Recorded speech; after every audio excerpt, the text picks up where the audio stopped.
Kesal terhadap ratusan truk kelebihan muatan yang sering melintas, sejumlah warga Ogan Komering Ulu nekat memblokade jalan. Sopir truk yang nekat menerobos blokade jalan pun menjadi sasaran kemarahan warga yang tengah berunjuk rasa. Unjuk rasa di jalan lintas Sumatera ini sudah berlangsung sejak hari Minggu kemarin. Polisi pun turun tangan memediasi permasalahan warga kontra operator truk dan dinas terkait.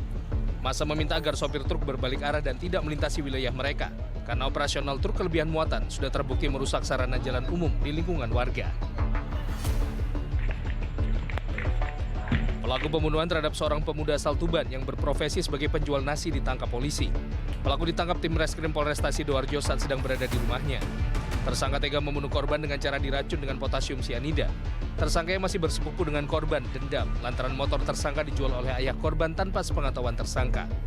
Polisi memastikan peristiwa pembunuhan ini sudah direncanakan oleh tersangka. Karenanya, tersangka terancam pidana penjara seumur hidup atau pidana mati.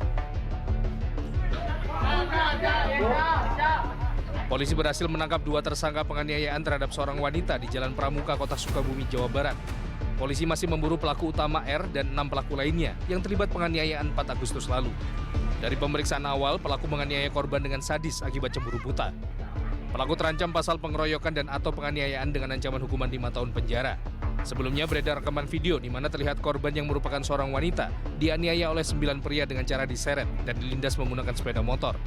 Video ini pun viral di media sosial dan menjadi sorotan warganet.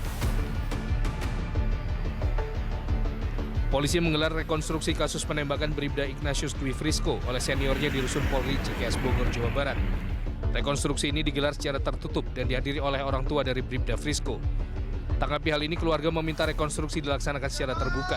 Dalam kasus ini, 2 senior korban, yaitu Bribka IG dan Bribda IMS, telah ditetapkan tersangka dan dijatuhi sanksi pemberhentian tidak dengan hormat atau PPDA. Warga sekitar Taman Pemakaman Umum Malaka Durensawit, Jakarta dikejutkan dengan temuan bayi yang dibuang di selokan. Bayi malang ini pertama kali ditemukan pemulung di dalam kardus dan terbungkus tas kecil. Saat diperiksa, bayi berkelamin perempuan ini masih terdapat tali pusar di perutnya.